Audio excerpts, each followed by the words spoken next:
और गृह मंत्री अमित शाह के दौरे तमाम नेता जॉली ग्रांट एयरपोर्ट पहुंचे थे, मगर मंत्री रेखा आर्य का नाम गेस्ट की सूची में नहीं था, जिस वजह से रेखा आर्य को वापस लौटना पड़ा। तो बड़ी जानकारी आपको दे रहे हैं। जॉली ग्रांट एयरपोर्ट से वापस लौटी मंत्री रेखा आर्य। बताया जा रहा है कि गेस्ट की लिस्ट में उनका नाम नहीं था, जिस वजह से उन्हें वापस आना पड़ा। लेकिन अब इसको लेकर सवाल भी है कि आखिर ये गलती है या फिर इसके पीछे कोई और बात है। गेस्ट लिस्ट में नाम नहीं होने से वापस लौटी रेखा आर्य। अजीत राठी ब्यूरो चीफ इस वक्त हमारे साथ मौजूद हैं। अजीत जी, कैसे इसे देखा जाए, क्योंकि गेस्ट लिस्ट में नाम नहीं था, जॉली ग्रांट एयरपोर्ट पहुंची रेखा आर्य और वापस लौटना पड़ा। यह देखिए, चूंकि केंद्रीय गृह मंत्री यहाँ पर आ रहे हैं। अमित शाह बहुत बड़े नेता हैं और वो पार्टी के राष्ट्रीय अध्यक्ष रह चुके हैं। भाजपा का चुनाव चाणक्य भी उनको कहा जाता है और उनका आना यहाँ कोई साधारण बात नहीं है। और अगर किसी कैबिनेट मंत्री का अतिथि की सूची से नाम बाहर था तो ये वाकई एक सोच की बात है।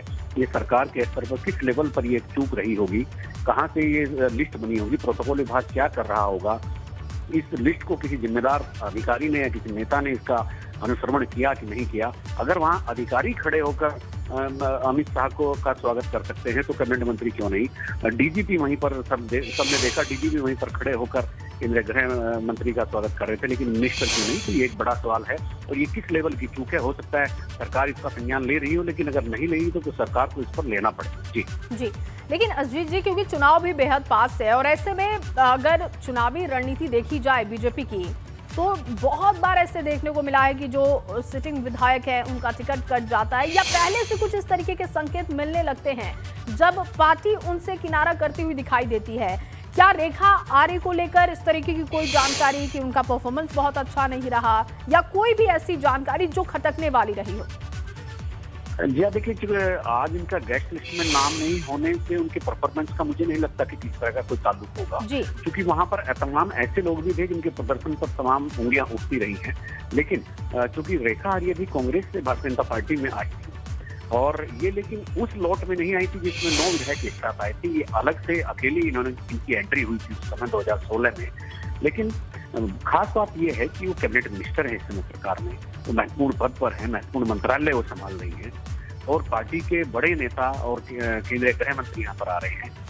उनके सत्कार करने के लिए, अतिथि सत्कार करने के लिए, उनका स्वागत करने के लिए अगर लिस्ट में उनका नाम नहीं है और वहाँ 5-7 मिनिस्टर और खड़े हैं, अधिकारी भी खड़े हैं, प्रदेश अध्यक्ष भी हैं और एक मिनिस्टर का नाम नहीं है, तो ये वाकई एक मतलब अलग तरह की बात हो गई है। ये चूक है या सुनियोजित तरीके से किया गया है, बस यही देखने वाली बात होगी। बिल्कुल, और ये तस्वीर साफ भी होगी भविष्य के साथ। बहुत शुक्रिया आपका तमाम जानकारी के लिए। तो Rekha Arya jolly grant airport पहुंची थी, लेकिन उन्हें वहां से वापस लौटना पड़ा क्योंकि गेस्ट लिस्ट में उनका नाम नहीं था। लेकिन अब इसको लेकर सवाल ये है कि क्या रेखा आर्य जब वहां पर पहुंची, क्या उन्हें जानकारी नहीं थी गेस्ट लिस्ट में, क्या गलती से उनका नाम नहीं डला?